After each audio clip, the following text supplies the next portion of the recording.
I met a gypsy. So it's interesting. I'm curious to know then.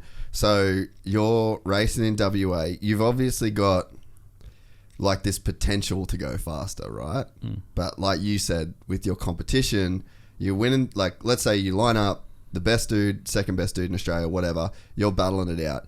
You've only got to beat that guy by X amount to win the race, right? That's right. So your level of speed, that the potential for you to go fast, like you probably could be going, 4 or 5 seconds a lap faster in terms of like your overall human potential, but it's just not being reached because there's no reason to go that fast, or even mentally in your head, like what your perception of how fast you can actually go is. But then I'm sure when you went to America, you saw a completely different like level of speed that you might not have seen in WA. Was there like a big gap, and then were you able to just be like, oh fuck yeah, that's how fast you can go, I'll go that fast? Or is that how it works, or how did it work back then? It does work like that, but it definitely took a while, it took a while to kind of find the speed, because you can see, obviously you can see the speed that they have, but you kind of have to break it down a little bit and start to figure out how how you can't just get out there on a motocross bike and hold the throttle on, because there's only one thing that's going to happen, so you have to kind of figure out how, and probably one of the big things is really your corner speed, right? We can all go down the straightaways with the throttle wide open, but particularly back then the jump thing was there, but it's not like it is today with scrubbing and and the way the tracks are built. So your corner speed was really one you had to try and figure out. And I suppose a lot of the racing we did local there at Saddleback Park, it was like a real pliable clay surface, and they'd really plow it up before before the race, and it'd get these huge clay ruts in the corners that that was the one thing, being a rider from WA in the sand, and you're getting stuck in these tracks. Never really encountered these railway tracks, that you had to kind of get used to, and that definitely took some time to work that out. But because I'd never seen anything like it. These big clay ruts that go like this at Saddleback, and how fast they, the one thing that was really noticeable, particularly on the 105s, is that you just never heard the engine not on. Yeah, not on. And then clutching. That was a big thing too. Like just fanning the clutch, going a gear higher, into the corner, using the clutch to keep that rolling momentum, and then use the clutch to get out. That they were techniques that weren't really happening. Really? In Australia, no. Really? Like even the clutch thing? No, like fucking full hold, fan the clutch, gear higher, corner speed entry, get that rolling momentum. They're techniques that weren't really happening in Australia. So they're the things that we could look at and go, that's different. Wow, that's different. How do we do that?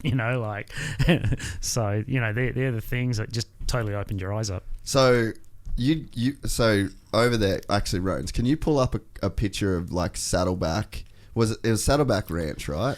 Saddleback Park. Saddleback Park. Yeah. Motocross. Let's Saddle. SADD. Yeah, there you go. Go to images.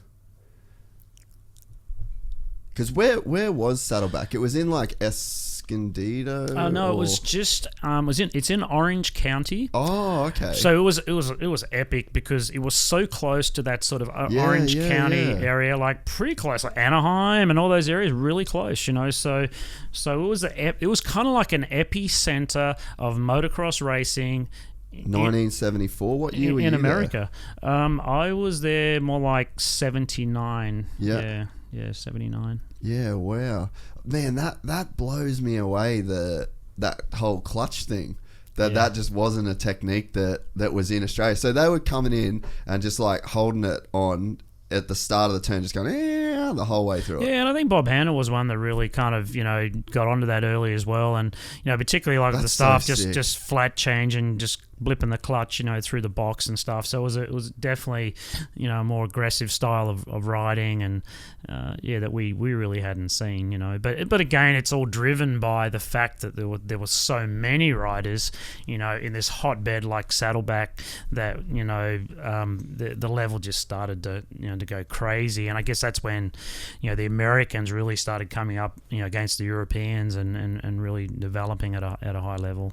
Yeah, man. How many people would have been in a race there or like at those events? Was it crazy? Was it almost like a spectacle just to see the amount of people and riders that would show up at one of those saddleback events? Yeah, absolutely. There were, I can't quote numbers, but there were a lot of riders. It was just happening. It was. I think the industry was at a peak in terms of how many bikes they were selling every year, and the manufacturers had huge teams. They all had box vans, so it was nothing.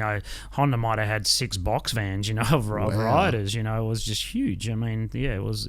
And around Southern California back then, you could race. There were local professional riders that would ride. They'd ride saddleback. They could ride Indian Dunes. They could ride like Elsinore. There were night races. You could do night racing a couple of nights a week. And as a pro, they have a pro purse, so your entry fee would get pooled, and then the promoters say, we pay back 80% or 100% of the pro purse, and then so that pool of entry fee money would then get divided into prize money, and so you could easily race 4 or 5 times a week around Southern California back then, no problem at all.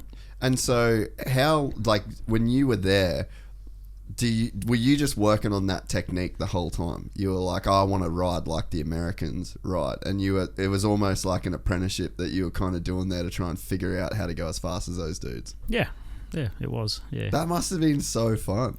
It was. Yeah, it was amazing. It just such an opportunity at a young age. So I'm pretty blessed, to be honest, that my parents supported that, and as I said, my dad, I always say that, and you see this with a lot of kids today, is that the parent has to be more motivated than the kid for a while. Really, to really facilitate it, to support it, to make it happen.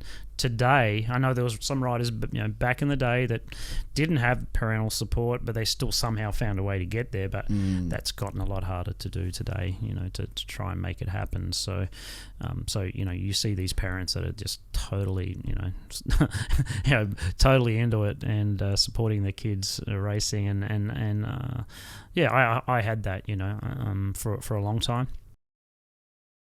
If you enjoyed this content, please like and subscribe. And to listen to the full 3-hour podcast, search Gypsy Tales in your favorite podcast platform or click the link in the description below.